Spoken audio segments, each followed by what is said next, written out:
भगवद गीता था रूप, अध्याय 2, गीता का सार, श्लोक संख्या 11। सबने निकाल लिया? बोलिए। श्री भगवानुवाच अशोच्यानन्वशोचस्त्वम् प्रज्ञावादां च भाससे गतासु न गतासूंश्च नानुशोचन्ति पंडिताः। इस श्लोक को समझेंगे। भगवान कह रहे हैं अशोच्यानन्व शोचस्तुम। भगवान अर्जुन से कह रहे हैं कि तुम उनके लिए शोक कर रहे हो जिनके लिए शोक नहीं करना चाहिए, और पंडितों के से वचन कह रहे हो। जो विद्वान होते हैं, जो पंडित हैं, वे शोक नहीं करते हैं उनके लिए जिनके प्राण चले गए हैं, और ना उनके लिए शोक करते हैं जिनके प्राण नहीं गए हैं। अब हम सुनेंगे प्रभुपाद जी तात्पर्य में क्या लिखते हैं। श्रील प्रभुपाद की। भगवान ने तत्काल गुरु का पद संभाला और अपने शिष्य को अप्रत्यक्षतः मूर्ख कहकर डांटा। तो प्रभुपाद जी क्या कहते हैं तात्पर्य में? अपने शिष्य को अप्रत्यक्षतः मूर्ख कहकर डांटा। मतलब प्रत्यक्ष मूर्ख नहीं कहा भगवान ने, अप्रत्यक्ष रूप से मूर्ख कहा, है ना। भगवान ने सीधे ये नहीं कहा कि तुम मूर्ख हो, लेकिन क्या कहा? पंडितों के से वचन कह रहे हो और शोक कर रहे हो उनके लिए जिनके लिए शोक नहीं करना चाहिए। इसका मतलब क्या हुआ? कि मूर्ख हो, है ना। उन्होंने कहा तुम विद्वान की तरह बातें करते हो, किंतु तुम ये नहीं जानते कि जो विद्वान होता है, अर्थात जो यह जानता है कि शरीर तथा आत्मा क्या है, वह किसी भी अवस्था में शरीर के लिए, चाहे वह जीवित हो या मृत, शोक नहीं करता। अगले अध्यायों से यह स्पष्ट हो जाएगा कि ज्ञान का अर्थ पदार्थ तथा आत्मा एवं इन दोनों के नियामक को जानना है। अर्जुन का तर्क था कि राजनीति या समाज नीति की अपेक्षा धर्म को अधिक महत्व मिलना चाहिए, किंतु उसे यह ज्ञात न था कि पदार्थ, आत्मा तथा परमेश्वर का ज्ञान धार्मिक सूत्रों से भी अधिक महत्वपूर्ण है। और चूंकि उसमें इस ज्ञान का भाव था, अतः उसे विद्वान नहीं बनना चाहिए था, और चूंकि वह अत्यधिक विद्वान नहीं था, इसलिए वह शोक के सर्वथा अयोग्य वस्तु के लिए शोक कर रहा था। ये शरीर जन्मता है और आज या कल इसका विनाश निश्चित है, अतः शरीर उतना महत्वपूर्ण नहीं है जितना कि आत्मा है। जो इस तथ्य को जानता है वही असली विद्वान है, और उसके लिए शोक का कोई कारण नहीं हो सकता। तो यहाँ प्रभुपाद जी का तात्पर्य समाप्त हुआ। अब जो मेरा लेख छपा था भगवत दर्शन में इस श्लोक पर, इसको मैं पढ़ रहा हूँ, आप ध्यान से सुनिए। इस श्लोक में श्री भगवान अर्जुन से कह रहे हैं कि वे उनके लिए शोक कर रहे हैं जिनके लिए शोक नहीं करना चाहिए। क्योंकि श्लोक संख्या 7 में अर्जुन ने कहा था कि शिष्यस्ते हम, अर्थात मैं आपका शिष्य हूं। इसलिए अब श्री कृष्ण अर्जुन को गुरु की तरह उपदेश दे रहे हैं। गुरु का सर्वप्रथम कर्तव्य है अपने शिष्य की कमियां निकालना। गुरु का सबसे पहला कर्तव्य है अपने शिष्य की कमियां निकालना। इसलिए श्री कृष्ण सर्वप्रथम अर्जुन की कमी बतला रहे हैं। वो कमी क्या है? अर्जुन की कमी यह है कि वे उनके लिए शोक कर रहे हैं जिनके लिए शोक नहीं करना चाहिए। शिष्य का कर्तव्य है कि वह गुरु के मुख से अपने दोषों को सुने, है ना। शिष्य का एक कर्तव्य है। ये कहा जाता है कि अगर गुरु या मंत्री या वैद्य अगर प्रिय बोलते हैं, तो इसका मतलब वो दुश्मन है। मंत्री कहता है कि आप जो कुछ करते हो वही ठीक है, जैसा आप करना चाहो वैसा करो, अच्छा है। चिकित्सक है वो कहता है कि जो कुछ खाना चाहो, जैसा चाहो वैसा करो, है कि नहीं। और गुरु भी शिष्य से कहता है तुम जब तुम्हारी जो मर्जी है सो करो। तो ये सब दुश्मन है ना। तो गुरु का कर्तव्य है कमी दिखलाना, है ना। चिकित्सक वैद्य उसका भी कर्तव्य है रोग ढूंढना रोगी के अंदर। और मंत्री का भी कर्तव्य है कि राजा के जो है ना कार्य में देखना कि कहाँ कहाँ गलतियां हो रही हैं और वो सुझाव देता है, सलाह देता है। तो शिष्य का कर्तव्य है कि वह गुरु के मुख से अपने दोषों को सुने। श्रीमद् भागवत के प्रथम स्कंध में वर्णन है कि व्यास जी भी अपने आश्रम में बैठे हुए शोक में मग्न होकर विचार कर रहे थे। यद्यपि उन्होंने 4 वेदों का विभाजन कर दिया तथा महाभारत जैसे विशाल ग्रंथ की रचना कर दी है, परंतु फिर भी क्या कारण है कि उनका हृदय प्रसन्न नहीं हो रहा है। अर्जुन शोक कर रहे हैं, व्यास जी शोक कर रहे हैं। हाँ, जैसे ही नारद जी उनके पास आए तो व्यास जी ने उनका सत्कार करके कहा, आप तीनों लोकों में सूर्य के समान विचरण करते हैं। यद्यपि मैं धार्मिक नियमों का पालन करते हुए दिव्य ज्ञान में निपुण हो चुका हूं, परंतु फिर भी आप मेरी त्रुटि बतलाइए। तो ये कर्तव्य है शिष्य का। व्यास जी कह रहे हैं कि मैं इतना योग्य हूं, लेकिन फिर भी मेरे अंदर जो कमी है वो आप बताओ, है ना। क्योंकि मेरे अंदर कुछ कमी लग रही है कि मैं प्रसन्न नहीं हो रहा हूं अपने हृदय के अंदर। तो क्या कमी है? तो शिष्य पूछ रहा है गुरु से कि मेरी कमी बतलाओ। तो कहीं शिष्य गुरु से पूछता है कि मेरी कमी बतलाओ, और कहीं गुरु शिष्य को बता रहा है कि तुम्हारे अंदर ये कमी है ना। तो भगवत गीता में भगवान कृष्ण अर्जुन से बता रहे हैं तुम्हारी ये कमी है, तुम्हारा अंदर ये दोष है। और व्यास जी नारद जी से पूछ रहे हैं कि मेरे अंदर क्या दोष है वो बताइए। इस प्रकार नारद जी ने व्यास जी की कमी बतलाई। अब नारद जी ने क्या कहा, जिस प्रकार आपने धर्म अर्थ तथा इंद्रिय तृप्ति का वर्णन किया है, उस प्रकार से आपने अपने साहित्य में भगवान वासुदेव की महिमा का वर्णन नहीं किया है। ये कमी बतलाई नारद जी ने, है ना। व्यास जी के अंदर कमी कौन बता सकता है? इतने महान हैं व्यास जी हैं, नारद जी ने कमी बतलाई। इस प्रकार नारद जी से प्रेरणा प्राप्त कर व्यास जी ने श्रीमद् भागवत की रचना की, है ना। तो उनको शांति मिली व्यास जी को। नारद जी ने जो कमी बतलाई उससे फिर व्यास जी को जो ना बहुत शांति मिली। उन्होंने उस कमी को पूरा किया, श्रीमद् भागवत की रचना की ना। श्रील प्रभुपाद भी अपने शिष्यों से कहा करते थे, प्रभुपाद जी अपने शिष्यों से कहा करते थे, ये मेरा कर्तव्य है कि मैं तुम लोगों की कमियां देखूं। ये मेरा कर्तव्य है। ऐसे अक्सर कहा जाता है कि भाई दूसरों की कमियां नहीं देखना चाहिए, दूसरों के दोषों को नहीं देखना चाहिए, है कि नहीं। और महात्मा गांधी के 3 बंदर हैं,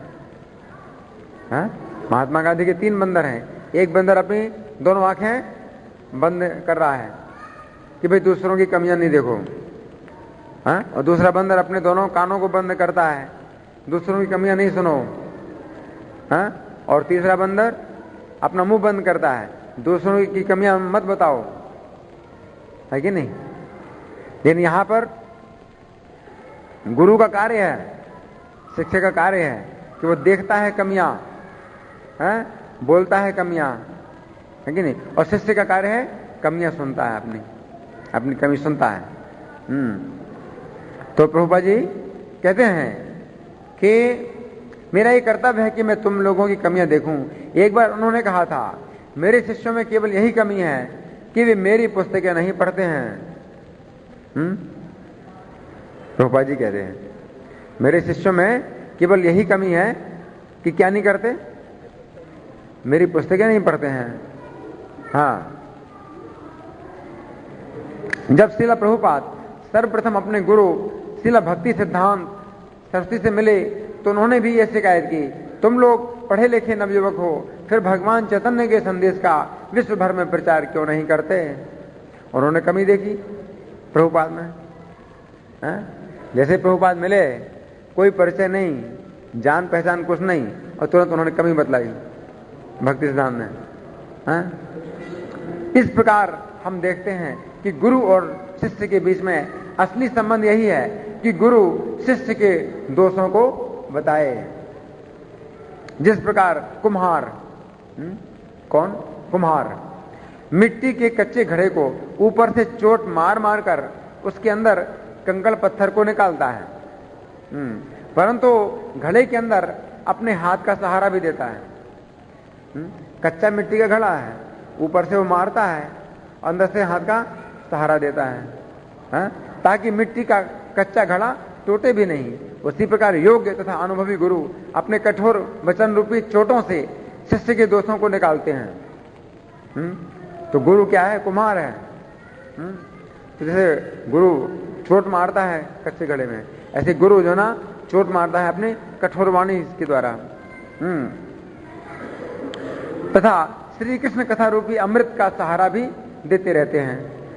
अंदर से सहारा दे रहा है तो कृष्ण कथा का सहारा भी देता है ना? तो पोषण मिलता है शिष्य को। ऊपर से उसको पिटाई हो लगती है और अंदर से पोषण भी मिलता है। कृष्ण कथा का जो ना अमृत गुरु देते हैं। इस प्रकार से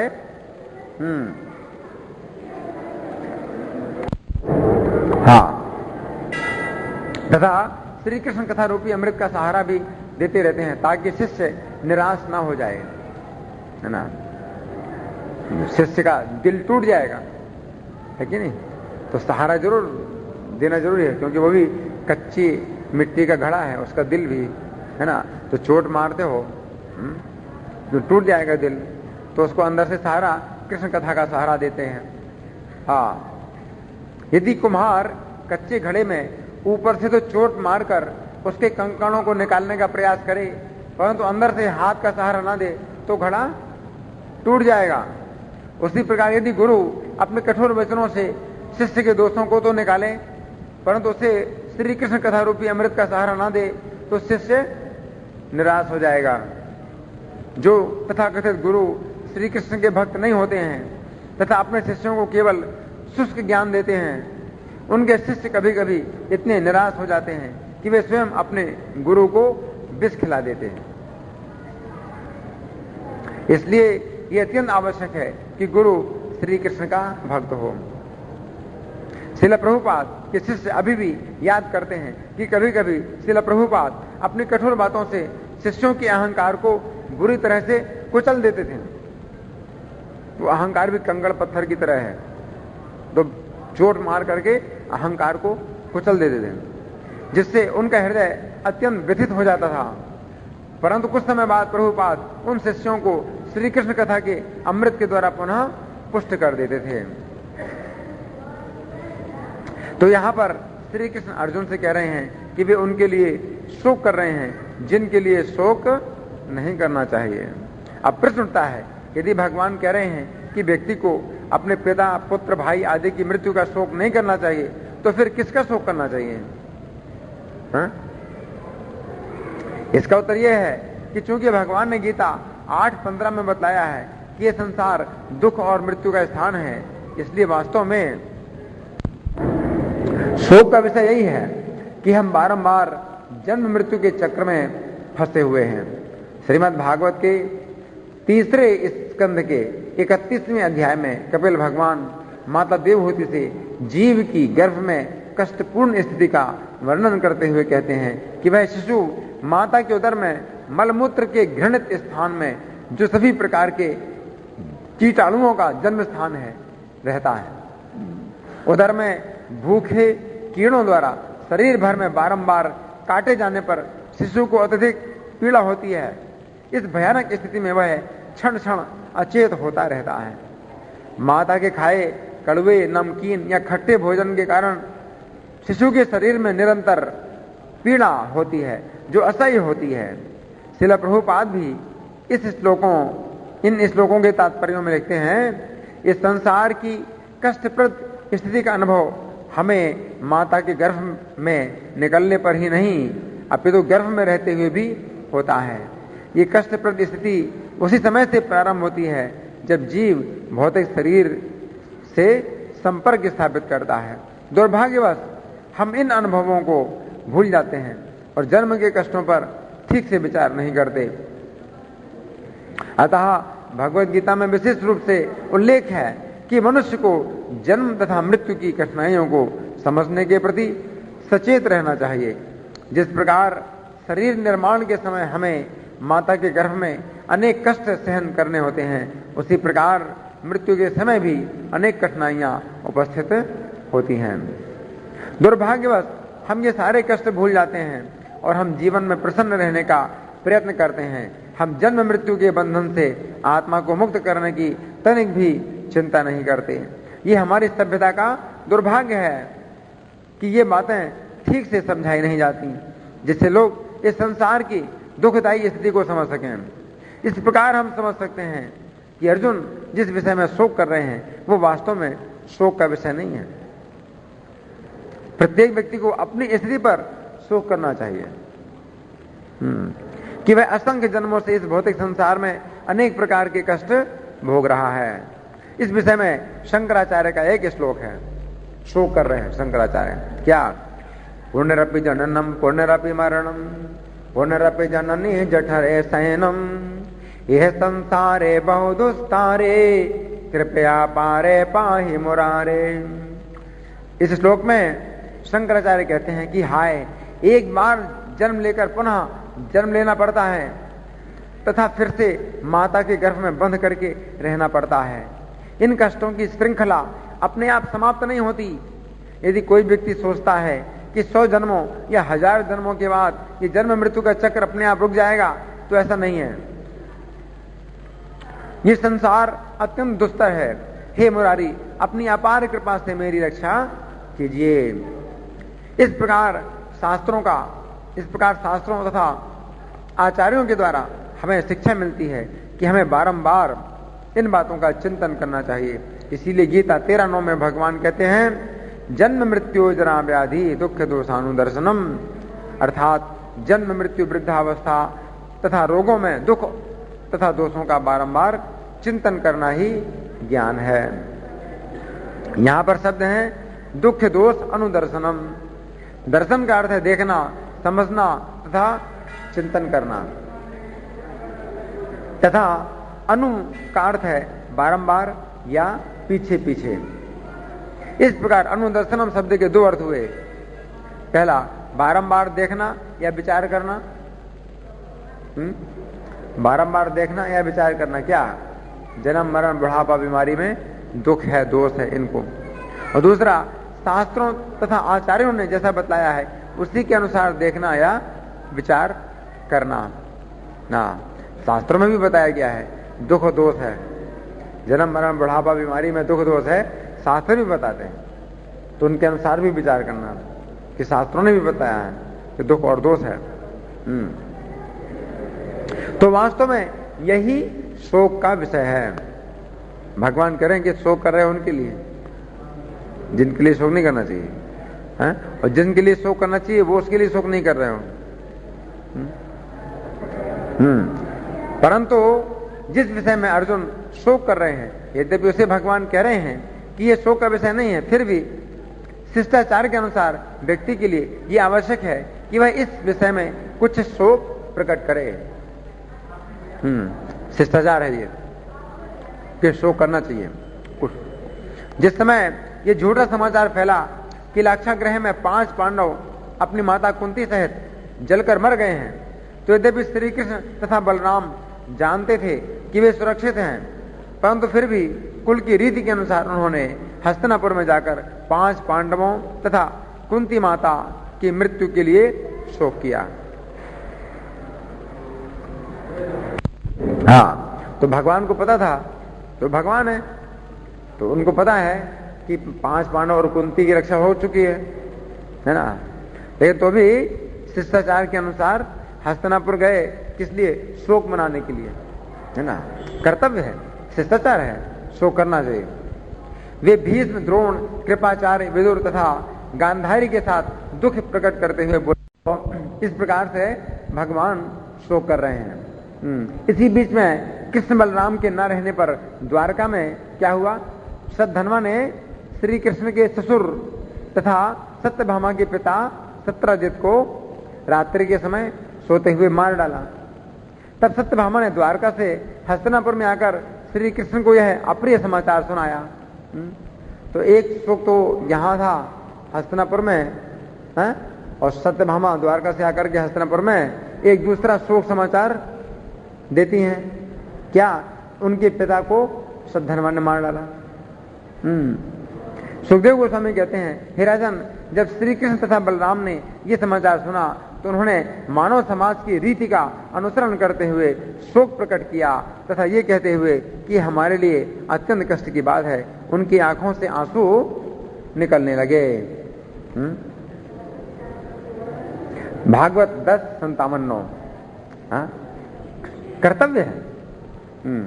जिस समय साल्व ने युद्ध स्थल में श्री कृष्ण के समक्ष अपनी माया से वसुदेव जी को दिखाया तथा उनका सिर काट दिया।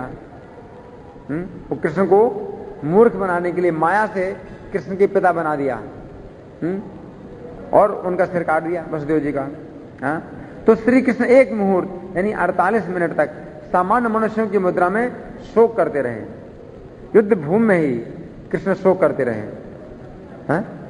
मेरे पिता को इसने मार डाला, मेरे पिता की मृत्यु हो गई। 48 मिनट तक कृष्ण शोक करते रहे, यद्यपि वे जानते थे कि ये साल्व की माया थी।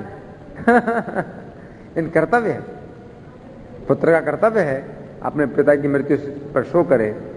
जैसे उसे जिस पिता ने जो ना मतलब भगवान की पूरी भक्ति की है ना, ये भगवान की भक्ति सिखाते हैं जो पिता है।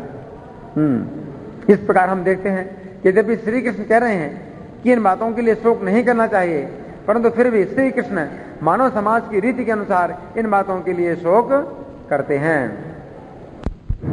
तो फिर प्रश्न उठता है कि श्री कृष्ण इस श्लोक में अर्जुन पर दोष क्यों लगा रहे हैं कि वे उनके लिए शोक कर रहे हैं जिनके लिए शोक नहीं करना चाहिए।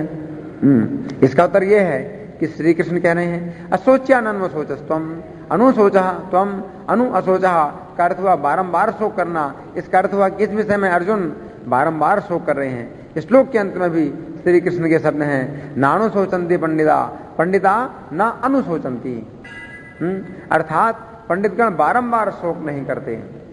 इस प्रकार इस श्लोक में अनु शब्द का 2 बार प्रयोग करके श्री कृष्ण कहना चाहते हैं कि अर्जुन को आवश्यकता से अधिक शोक नहीं करना चाहिए।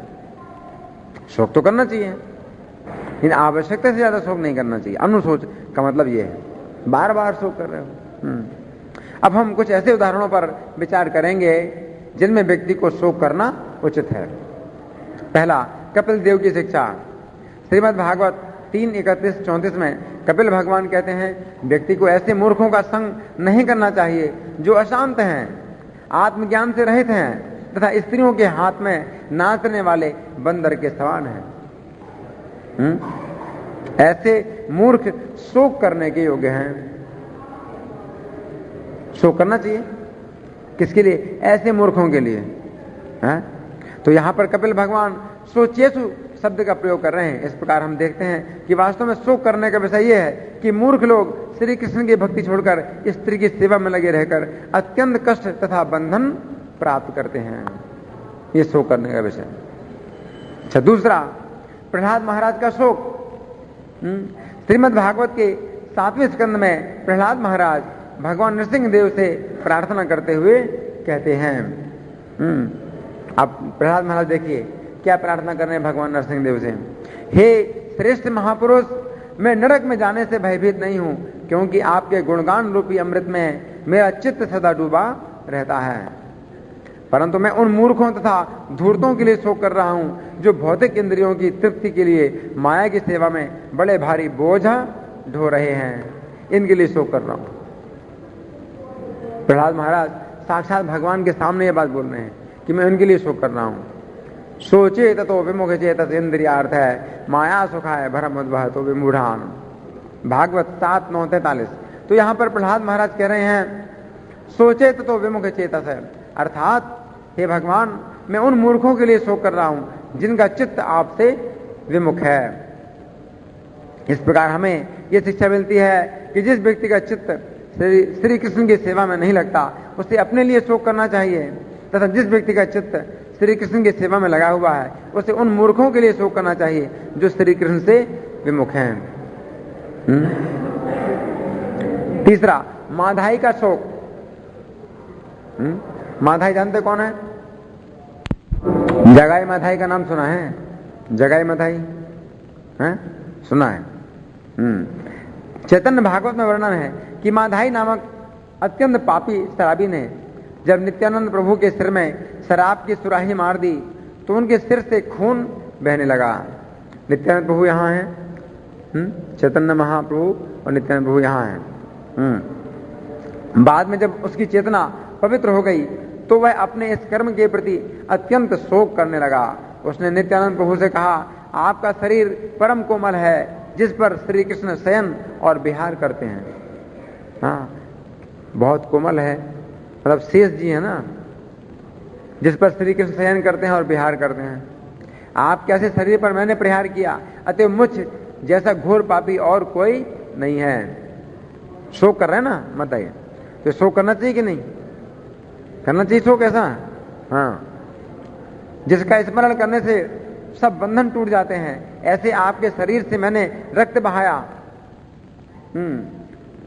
जिससे विरोध करके जरासंध का नाश हुआ। ऐसे आपसे विरोध करके मेरी कुशलता कैसे हो सकती है? मुझ जैसे घोर पापी को किस लोक में ठौर मिलेगी? इस प्रकार कहते हुए माधाई नित्यानंद के चरणों को अपनी छाती पर धारण करके वहीं पड़ा ही रह गया। नित्यानंद प्रभु के पैरों को अपनी छाती में रख करके और पड़ा रहा। अब चौथा है रुक्मिणी जी का शोक। जिस समय रुक्मिणी जी का विवाह शिशुपाल से होने वाला था उस समय उन्होंने एक ब्राह्मण के द्वारा श्री कृष्ण को द्वारका में अपना गुप्त संदेश भेजा कि श्री कृष्ण शीघ्र ही कुंडिनपुर में जा आकर उनका अपहरण कर लें। रुक्मिणी जी श्री कृष्ण के आगमन की प्रतीक्षा अत्यंत उत्सुकता पूर्वक कर रही थीं, परंतु जब उन्होंने ब्राह्मण को वापस आया हुआ नहीं देखा तो वे शोक करने लगी। शोक करना चाहिए कि नहीं करना चाहिए रुक्मिणी जी को? हाँ, हाय, रात बीत जाने पर मेरा विवाह होने वाला है, मैं कितनी अभागिनी हूं। कमल नेत्र श्री कृष्ण अभी तक नहीं आए, यहां तक कि ब्राह्मण दूध भी अभी तक नहीं लौटा। ऐसा लगता है कि निर्दोष प्रभु ने मुझ में कुछ दोष देखा है, इसलिए वे मेरा पाणी ग्रहण करने नहीं आए। मुझ अभागिनी के ऊपर न तो ब्रह्मा जी ही प्रसन्न है, न शिव जी और न पार्वती ही प्रसन्न है। इस प्रकार शोक करती हुई रुक्मिणी ने अपने आंसू से भरे हुए नेत्र बंद कर लिए। अच्छा, पांचवा, श्री कृष्ण के विरह में अर्जुन का शोक। जिस समय श्री कृष्ण अपने परम धाम चले गए उस समय अर्जुन ने द्वारका से लौटकर हस्तिनापुर में युधिष्ठिर महाराज से शोक करते हुए कहा, हे राजन, मुझे अपना घनिष्ठ मित्र मानने वाले भगवान हरि ने मुझे अकेला छोड़ दिया है। जिनके एक क्षण के वियोग से ही संपूर्ण जगत सूना दिखाई देता है, उन श्री कृष्ण से मैं सदा के लिए दूर हो गया हूं। श्री कृष्ण के बिना मेरा जीवन उसी तरह व्यर्थ है जिस प्रकार प्राण के बिना शरीर व्यर्थ हो जाता है। हे राजन, अब मैं अपने मित्र तथा सर्वप्रिय शुभ चिंतक भगवान से विलग हो गया हूं, अतः मेरा हृदय शून्य सा प्रतीत हो रहा है। इस प्रकार हमने अभी तक ये चर्चा की कि शोक कहां पर करना, शोक कहां पर कितना करना चाहिए। अब भगवान कहते हैं, प्रज्ञावादान से भाषते, अर्थात तुम पांडित्य पूर्ण वचन कह रहे हो। इस बात से भगवान अर्जुन को यह बतलाना चाहते हैं कि अर्जुन अपने को जितना अधिक बुद्धिमान समझते हैं उतने अधिक वे बुद्धिमान नहीं है। भगवान स्वयं जब शिष्य बनने की लीला करते हैं तो वे भी अपने आप को अपने गुरु के समक्ष मूर्ख समझते हैं।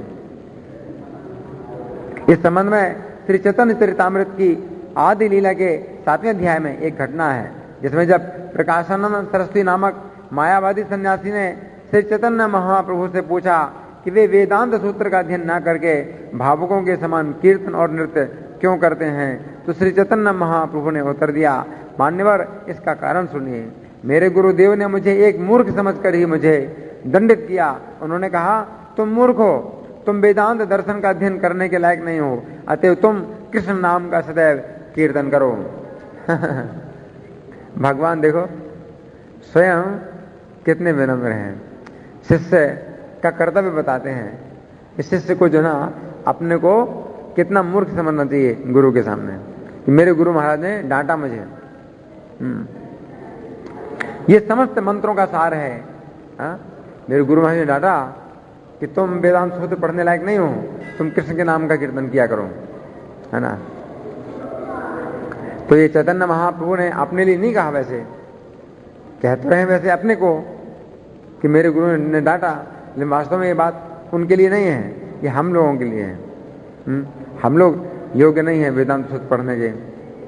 हाँ, श्रील प्रभुपाद तात्पर्य में लिखते हैं, श्री चैतन्य ने अपने को प्रथम श्रेणी के मूर्ख के रूप में प्रस्तुत किया। जो मूर्ख हैं वे ही गुरु की सेवा को छोड़कर अपने को आध्यात्मिक ज्ञान में अग्रणी मानते हैं। ऐसे मूर्खों को रोकने के लिए ही चैतन्य महाप्रभु ने स्वयं को आदर्श शिष्य के रूप में प्रस्तुत किया। गुरु भली भांति जानता है कि शिष्य को किस विशेष कार्य में लगाया जाए, किंतु यदि शिष्य अपने को गुरु से अधिक अग्रसर मानकर उसके आदेश को ना मानकर स्वतंत्रता पूर्वक कार्य करता है, तो वह अपने हाथों अपनी आध्यात्मिक प्रगति रोक देता है। हर शिष्य को अपने को कृष्ण विज्ञान से अनभिज्ञ मानना चाहिए और कृष्ण भावना में दक्ष होने के लिए गुरु के आदेशों का पालन करने के लिए सदैव उद्यत रहना चाहिए। शिष्य को अपने गुरु के समक्ष सदैव मूर्ख बने रहना चाहिए। श्री कृष्ण ने अर्जुन के ऊपर जो आक्षेप किया है कि वे पांडित्यपूर्ण वचन कह रहे हैं, ये बात उन मूर्खों के लिए एक संकेत है जो बिना सोचे समझे या प्रामाणिक गुरु परंपरा से विधिवत ज्ञान ना प्राप्त करके जनता को ठगने या गुमराह करने के लिए प्रवचन देते रहते हैं। उनके वचन अत्यंत पांडित्यपूर्ण होते हैं तथा अपने प्रवचनों में वे शास्त्रों के अनेक श्लोकों का उच्चारण भी करते हैं, परंतु वास्तव में तो वे शास्त्रों का निष्कर्ष जो श्री कृष्ण की शरणागति है उसे नहीं जानते। ऐसे मूर्ख जो पंडित बनने के लिए अनेक शास्त्रों का अभ्यास करते हैं तथा श्री कृष्ण की शरण नहीं लेते हैं, उनके लिए शंकराचार्य ने एक श्लोक लिखा है। क्या? भज गोविंदम गोविंदम भज मूढ़मते संप्राप्ते सन्निहिते काले नहीं नहीं रक्षति डोंग्रिं करणे। अर्थात हे मूर्ख, तू गोविंद का भजन कर, गोविंद का भजन कर और सदा गोविंद का ही भजन कर। जिस समय मृत्यु का निश्चित काल आएगा उस समय व्याकरण के नियम तेरी रक्षा नहीं करेंगे। श्री चैतन्य महाप्रभु के अवतार से पूर्व नवद्वीप में पंडितों की कोई गिनती नहीं थी। ना, वे वहां लाख लाख करोड़ करोड़ की संख्या में थे पंडित, परंतु वे सभी कृष्ण नाम तथा भक्ति से शून्य थे। फिर क्या पंडित? इसलिए भक्तगण श्री कृष्ण से प्रार्थना करते थे कि श्री कृष्ण शीघ्र ही अवतार लेकर इन सब का उद्धार करें। जिस समय चैतन्य महाप्रभु ने देवानंद पंडित को देखा कि वो अपने शिष्यों को श्री भागवत की भक्ति रहित व्याख्या सुना रहा था, तो वे अत्यंत कुपित होकर बोले, ये पंडित होकर भी कैसा अर्थ बता रहा है? भागवत में भक्ति के अतिरिक्त जो और कुछ बताता है वो अधम कुछ भी नहीं जानता। यह पंडित निरंतर भक्तिहीन व्याख्या करता जा रहा है। इस घटना के पूर्व एक बार श्रीवास ठाकुर देवानंद की भागवत कथा सुनने के लिए गए तथा उसके असली अर्थ को समझकर भक्ति के रस में रोने लगे। उनकी भक्ति भावना को ना समझकर देवानंद पंडित के शिष्यों ने श्रीवास ठाकुर को खींचकर बाहर निकाल दिया। इस कारण भी श्री चैतन्य महाप्रभु ने देवानंद पंडित को महान अपराधी मान लिया था। तो मतलब पंडित ये ऐसे पंडित नहीं है, कहलाते हैं पंडित लेकिन पंडित नहीं है।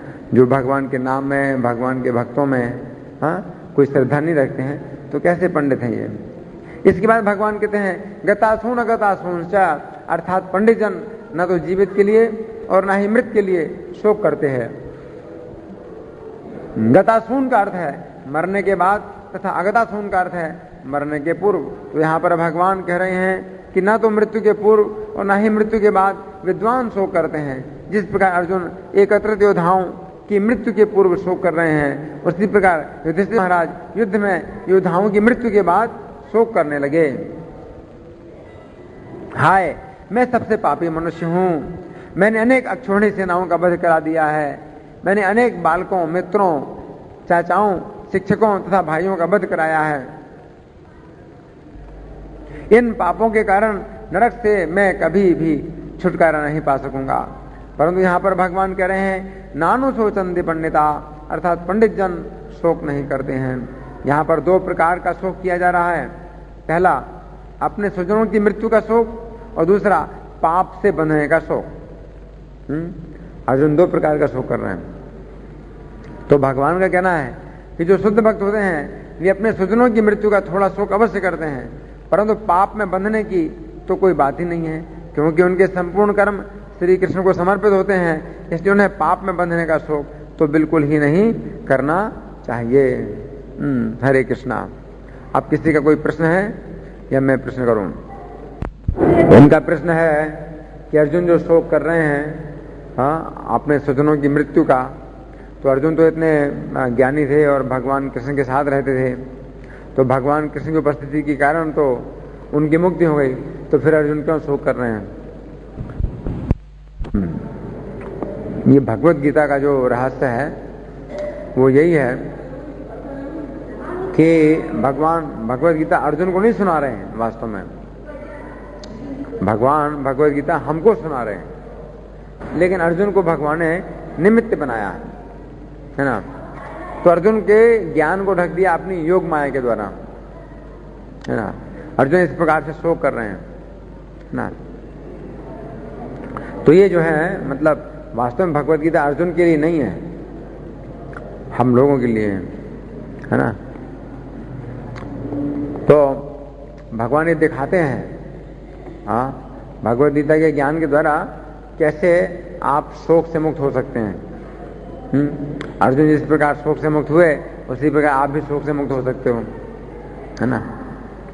तो उसी प्रकार से है जैसे कि कोई व्यक्ति साबुन का विज्ञापन करता है ना। तो साबुन से जो ना कपड़ा साफ होता है, तो वो दिखाता है कपड़ा साफ करके कि देखो कितना अच्छा साबुन है, कपड़ा साफ होता है। तो अपने ही कपड़े को वो खूब गंदा कर देता है और फिर उसको धो करके दिखाता है कि देखो कितना साफ हो गया, है नहीं। उसी प्रकार से भगवान भी भगवत गीता का चूंकि विज्ञापन करना चाहते हैं कि भगवत गीता से आप अपने जो ना हृदय को स्वच्छ कर सकते हो। तो अर्जुन के हृदय को भगवान ने खूब गंदा कर दिया, चेतना को, है ना। शोक, है ना, मोह सब भरा हुआ है, और फिर गीता का ज्ञान देकर के शुद्ध कर दिया, है ना। और फिर दिखलाया कि देखो इतना जो ना चेतना वो थी, दोषित थी, शोक में थी, और देखो गीता के ज्ञान से हमने साफ कर दिया। लो ये है भगवत गीता, है ना। तो भगवत गीता का भगवान इस प्रकार से एडवर्टाइजमेंट करने के लिए अपनी शिक्षाओं का उन्होंने अर्जुन के हृदय को जो है कर दिया, इस प्रकार से शोक मग्न कर दिया, अज्ञान में डाल दिया, है ना। तो ये जो ना एक विज्ञापन की विधि है। और कोई प्रश्न? इनका प्रश्न है कि गुरु के आगे मूर्ख हमेशा बने रहना चाहिए, इसका मतलब क्या है? प्रभुपाद जी ने बताया कि अगर आप गुरु के आगे हमेशा मूर्ख रहते हैं तो ये जो है बंधन से छूटने का उपाय है।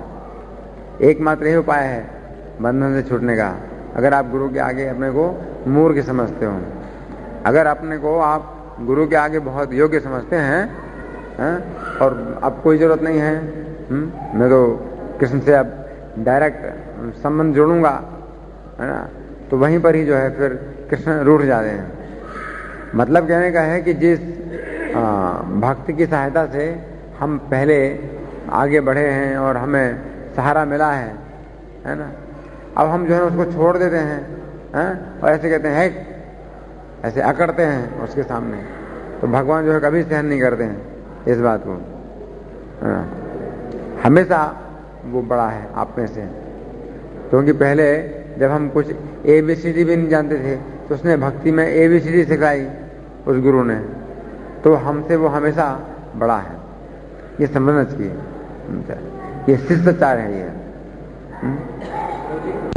इनका प्रश्न है कि कुछ लोग हैं जो यहाँ से छोड़ करके दूसरे गुरुओं के पास चले गए तो उनका कभी पतन नहीं हुआ। हाँ, लेकिन आगे नहीं बढ़ पाते हैं। अगर वे जो है एक गुरु को छोड़ करके दूसरे गुरु को ग्रहण करते हैं तो एक तो अच्छा ही है कि वे जो है ना इस रास्ते में चल रहे हैं, तो एक तो गुण ये है उनका। लेकिन एक दोष ये है कि एक गुरु को छोड़ दिया उन्होंने। हाँ, लेकिन इसके पीछे कुछ कारण भी हो सकते हैं। अगर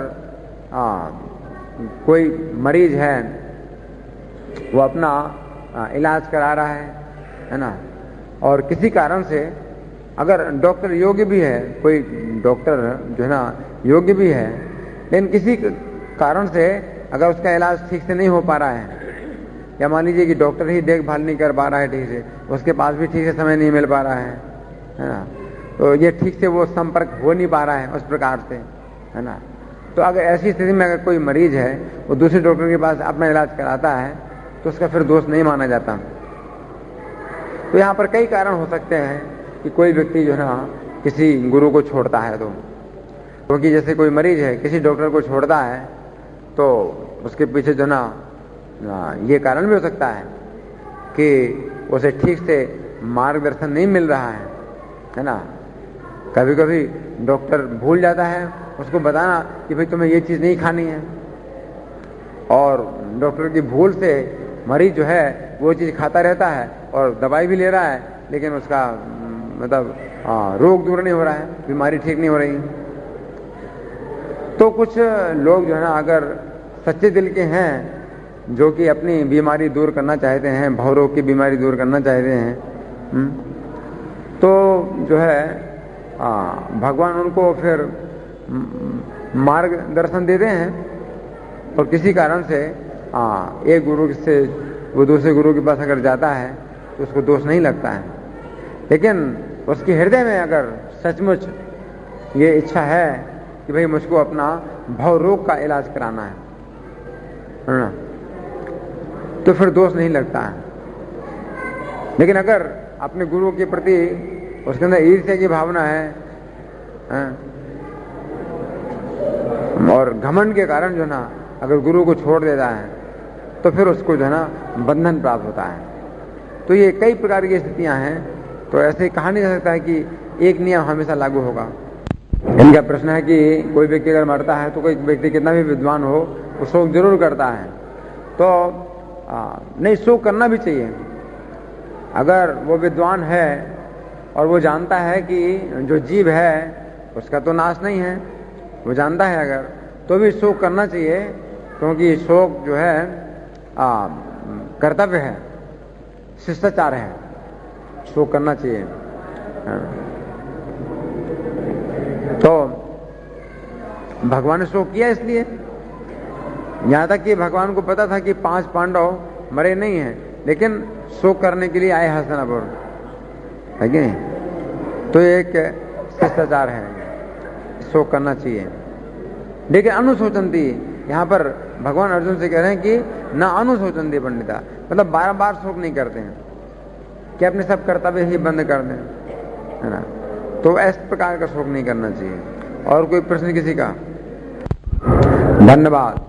ग्रंथराज श्रीमद् भगवद गीता के, जगत गुरु श्री प्रभुपाद के, श्री श्री राधा पार्थसारथी ललिता विशाखा के, श्री श्री गौणताय भगवान के, श्री श्री सीताराम लक्ष्मण हनुमान की। हरे कृष्ण। 28 जनवरी 1973 को प्रभुपाद ने हलादनी को पत्र लिखा, और उसमें लिखा कि जैसे जैसे आप अपनी भक्ति में परिपक्व होते जाएंगे, वैसे वैसे आप कृष्ण को अधिक से अधिक देखेंगे, और उस अधिक से अधिक आप ब्रज की पवित्र भूमि के गुणों को अनुभव करेंगे। 29 जनवरी 1973 को श्रील प्रभुपाद ने क्षीरोदक साई को पत्र लिखा, उसमें लिखा कि ये जो हमारे मंदिर हैं हरे कृष्णा के, ये रेगिस्तान में पियाऊ के समान हैं, जहाँ की बद्ध आत्माओं को, बद्ध जीवों की जो असली सुख की जो इच्छा है, उसकी प्यास को ये बुझाने के लिए हैं। 30 जनवरी 1973 को प्रभुपाद ने कलकत्ता में भारत चैम्बर ऑफ कॉमर्स को पत्र लिखा, जिसमें उन्होंने कहा कि अगर आप अपने व्यापार में सफलता प्राप्त करना चाहते हैं तो आपको जरूर ही भगवान को प्रसन्न करने का प्रयास करना चाहिए, अन्यथा आप अपने समय को बर्बाद कर रहे हैं। 31 जनवरी 1977 में प्रभुपाद ने भुवनेश्वर में प्रवचन दिया और उसमें बताया कि एक मेला था, उसमें एक व्यक्ति जाना चाहता था, इसलिए अपनी वेशभूषा को सजा रहा था और इस प्रकार से अपने को सजाते सजाते क्या हुआ कि वो मेला ही समाप्त हो गया। तो यही विज्ञान है। ये सब दुष्ट लोग केवल वादे करते हैं, लेकिन समस्याओं का कुछ भी हल नहीं होता है। आपको पानी की आवश्यकता है तुरंत, हाँ ठीक है, 3 लाख साल के बाद पानी मिलेगा। अगर हम कृष्ण भावना भावित हो जाएं और हरे कृष्ण का कीर्तन करें तो वर्षा होगी, और यहाँ तक कि जो बंजर भूमि है वो भी उपजाऊ हो जाएगी, और वे इस बात को नहीं जानते हैं और क्या करते हैं, पानी को दूर दूर से मंगा रहे हैं। 1 फरवरी 1973 को प्रभुपाद ने बटू गोपाल को पत्र लिखा। उन्होंने कहा कि हम सभी को अपने चरित्र में आदर्श बनना चाहिए और तब लोग बहुत प्रभावित होंगे ऐसी शुद्धता से। जो भक्त होता है वो निर्दोष होता है, उसके अंदर कोई कमियां नहीं होती हैं। 2 फरवरी 1968 में प्रभुपाद ने लॉस एंजलिस में प्रवचन दिया और कहा कि क्लियोपात्रा, आपने सुना होगा ग्रीस का इतिहास, वो बहुत सुंदर थी और उसने बड़े बड़े योद्धाओं को जीत लिया। तो कभी कभी जो सौंदर्य है वो बड़े बड़े लोगों को भी बस में कर लेता है, परंतु इसका ये मतलब नहीं है कि सौंदर्य भगवान को जीत लेगा। भगवान को जीतने के लिए भक्ति है। अगर आप भक्ति में उन्नत हैं तब आप भगवान को जीत सकते हैं, जैसे गोपियां। 3 फरवरी 1970 को प्रभुपाद ने जय गोविंद को पत्र लिखा।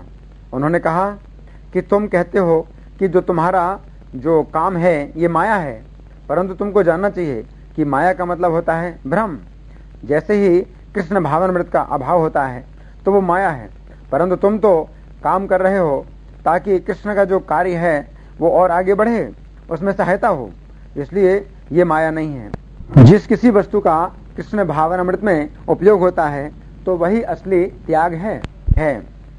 4 फरवरी 1977 को प्रभुपाद ने कलकत्ता में प्रवचन दिया और कहा कि जितना अधिक आप मंदिरों की सफाई करेंगे और जितना अधिक आप भगवान के श्री विग्रहों को सजाएंगे, उतना ही अधिक आपका हृदय शुद्ध होगा और आप आध्यात्मिक रूप से पवित्र होंगे। जो पवित्रता है ये भगवान के बाद सबसे ज़्यादा महत्वपूर्ण है। भौतिक जगत का मतलब है गंदी चीज़ें और आध्यात्मिक जगत का मतलब है पवित्रता।